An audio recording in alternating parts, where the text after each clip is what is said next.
Hey guys, there are 2 readathons coming up quite shortly that I wanted to get a TBR video made for. They are the 2nd annual winter 24-hour readathon hosted by the Reading in Between the Lines YA Book Club, which is a group on Goodreads, and the Underhyped Reads readathon. Now, quick note, there was some confusion about the scheduling for the 24-hour readathon. Originally, folks were saying it was going to be on Friday the 16th, but it's actually on Saturday the 17th from midnight to midnight, which creates a bit of a problem for me. The only 24-hour readathon that I've done before is Dewey's, which for me starts at 8 a.m. So I can just like get up at a normal hour and then see how late I can stay up, but I don't know how I'm going to handle starting at midnight. I could wake up at midnight, stay awake for as long as I can, sleep a bit in the morning, and then try to stay up till the next midnight. But then I would feel like crap. On the other hand, I would be there for the first hour, which is always fun. But what's probably going to happen is I'll wake up at some obscene hour like 4:30 and just start my readathon then and then go through till midnight. We'll see. There will be caffeine involved. So I'm using this 24-hour readathon as an excuse to power through some of the Discworld novels, which I'm trying to read all of this year, all 40 of them. Joy. I'm currently on the 3rd book, Sorcery, and I'm slightly worried that I'm only on book 3. Is it only January? Am I stressing unnecessarily? Yes, but I am. So hopefully I will finish Sorcery. Well, definitely I will finish Sorcery. Then I want to get through Eric, which is the shortest Discworld novel, less than 200 pages, and they're tiny, tiny pages with pretty big font, so should not be a problem there.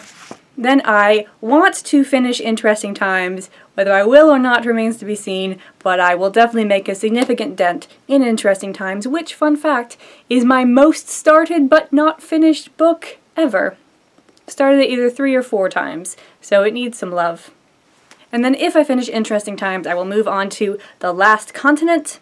And I'm really hoping that I don't finish this one, because the book that comes after this, The Last Hero, I do not currently own, and I have ordered it, but it hasn't shown up yet, and I don't know what I will do if I have to, like, stop and wait for a book. That's a lie. I do know what I will do. I will participate in the Underhyped Reads, and none of the Discworld novels are underhyped. It is a very popular series. So, from the 19th to the 25th, that's a Monday to a Sunday, I will be reading the following books. Number 1, The Seas by Samantha Hunt. I have never heard anyone else talk about this ever. I only found out about this because I was interested in another book that Samantha Hunt wrote, The Invention of Everything Else, which is about Nikola Tesla. And that sounded so intriguing that I thought I should look at the other thing she's written, and this one sounded perhaps even more interesting. It is about a girl whose father committed suicide by drowning himself in the ocean. And she deals with this by telling herself that she and her father are merpeople. So he's not really dead, he's just gone to join their race. And she ends up in prison at some point. That's all I could really glean from the back. And it has only 515 ratings on Goodreads, despite having been published several years ago. The next book is Amagansett by Mark Mills. I've owned this book for a really long time, since like the beginning of high school. I tried to start it once, but did not really get into it. So I'm going to give another chance. It's an adult book, so maybe I just wasn't old enough when I started it. It's set in the mid-20th century in Long Island, and I'm getting a bit of a Great Gatsby vibe because there's like the rich people and the poor people, and one of the poor people is our protagonist, and he is a fisherman who pulls in the body of a dead lady, and I assume he then has to deal with that. And it has just over 1,300 ratings on Goodreads. The next book is freaking giant. It is The Somnambulist by S.E. Fox. I talked about this quite recently. I got it for Christmas. It's gothic and Victorian and music halls and mysterious houses, and probably someone will get killed. Fun times to be had by all. It has just over 1,200 ratings on Goodreads.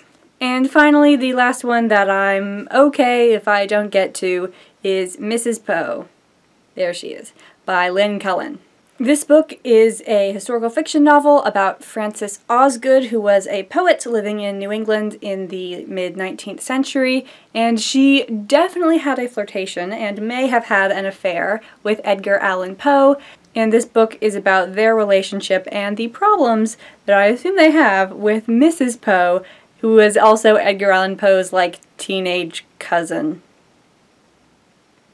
Good job. I'm normally kind of suspicious about fictionalized accounts of famous people's lives, so this could go down horribly in flames. The main character is not the significant historical figure herself, so there is a chance that this will be good. And it has like a whopping 4,600 reviews on Goodreads. Way more than 515, but still under 5,000, which is how I am defining underhyped. So that's what I'll be doing next week. I will see you on Sunday, if I can get my act together, with a video of my my adventures with the 24-hour readathon, and then next week with a wrap-up for whatever the other one's called. Underhyped Reads. I got this. I so got this.